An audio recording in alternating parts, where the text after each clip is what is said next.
niya pataas. Parang itatapon mo para hindi makakuha ng saya. Oo, so paano nun siya i-explain na connected siya sa projectile? Ano? Paano siya i-explain na yung projectile kasi mag-create siya ng slope? Aside from that, kailangan mag-research na tayo agad para pag wala tayong paggawa ng script, para pag wala tayong malagay, pwede pa nating ibahin. So, kaso sa touching ball, dalawa lang yata gagawin mo yung it. So, paano yung script? Yung research pala. Research. Kasi if nag-research tayo, kailangan din natin ng script kasi hindi naman pwedeng impromptu Oo. lahat yung diba? Tsaka voice-over lang naman yun, diba? Doon sa kasi mas maganda if voice-over na lang. So, okay Kasi kayo as lahat sa said, meetup? Okay kayo. Yung iba na magre-research, pwede nang hindi mag-support. So, hindi na a-attend. Hindi, parang pa din yung Ah, mag-a-attend. dapat buo pa rin kasi since siya nga nag-research. Dahil nag-research mag-a-attend pa din.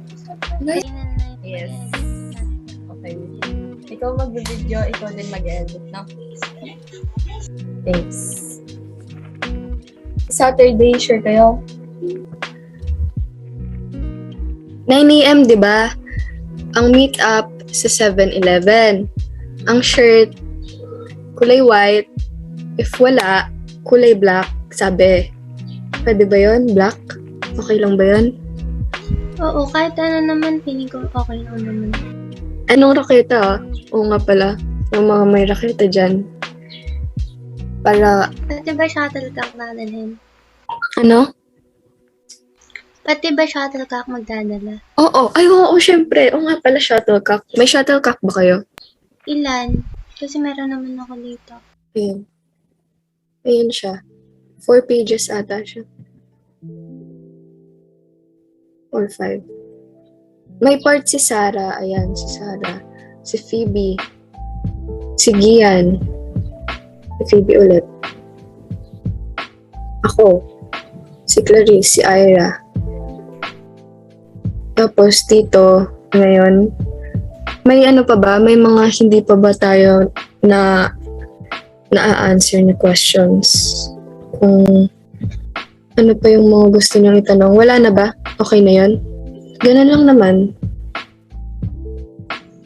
Hello everyone, we are the group of astrology. I, the leader, Maria Hannah Sofia Gomez, together with my groupmates, will discuss and demonstrate how projectile motion works in sports such as basketball and badminton.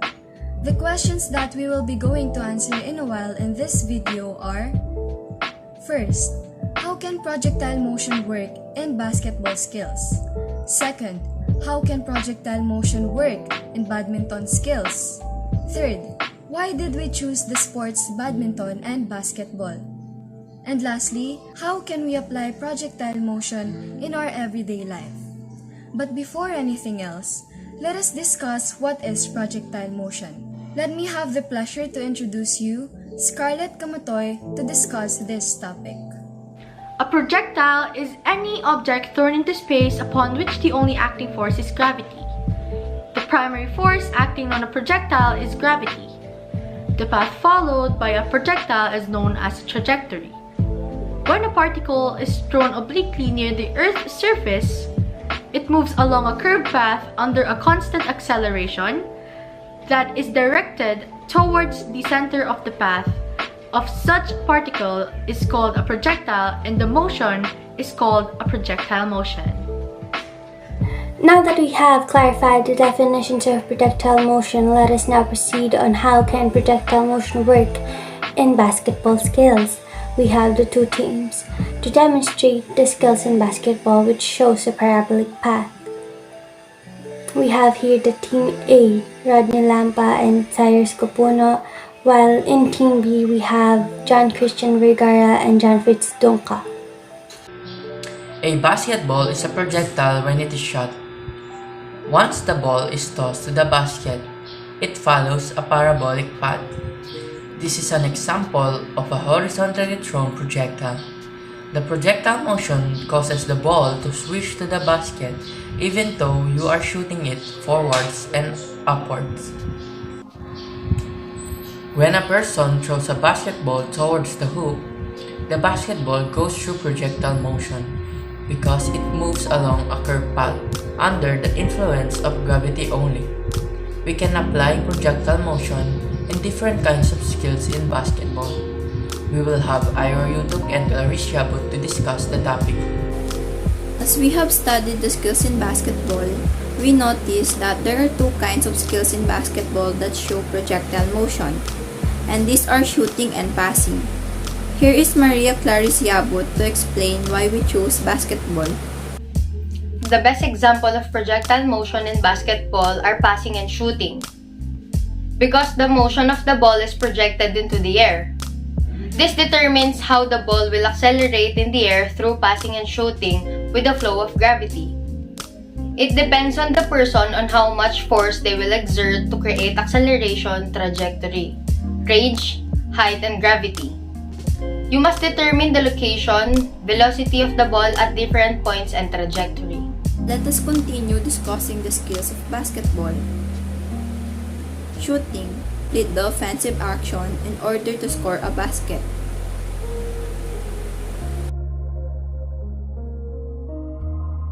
When shooting a basketball into the basket, the player shoots the ball in such a way that the trajectory of the ball is shaped like a parabola. Passing. Passing is the quickest and most effective way to get the ball from player to player.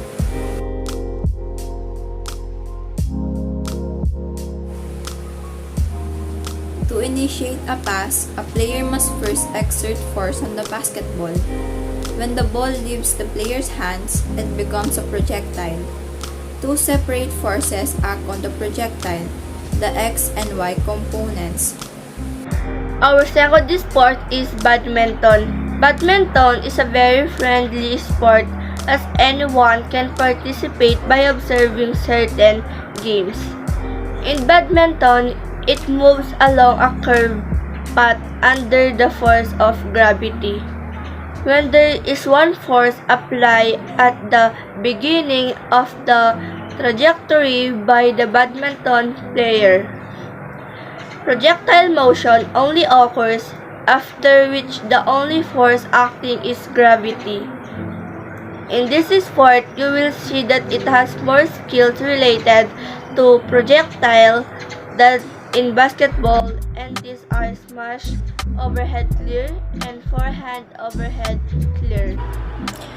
Projectile motion is a major factor in how badminton is played, and most players have to understand projectile motion to a certain extent to play this game effectively.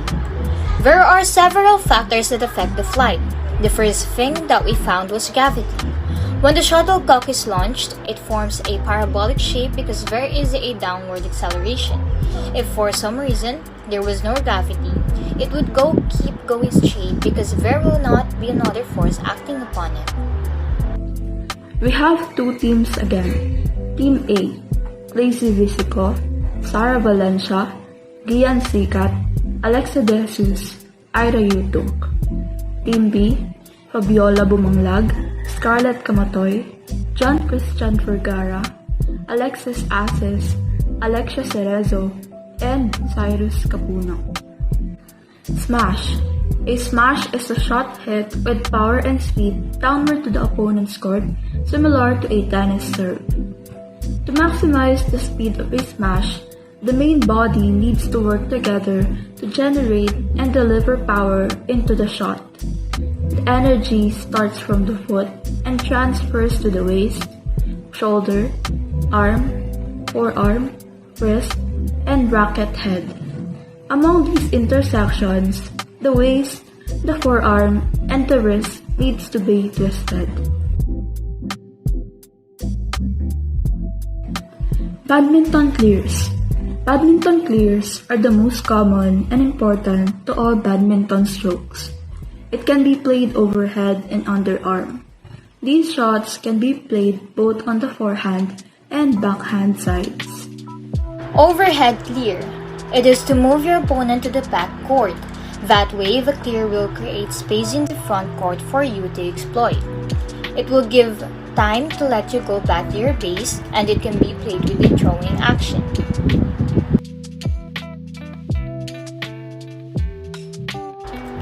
Underarm clear. It is also known as lob. Underarm clear are defensive shots and hit from the forecourt. You will usually play this shot when your opponent hits a drop shot to you. It is fairly easy to inject power into underarm strokes compared to overhead strokes, and usually not in positions to do forehand shots.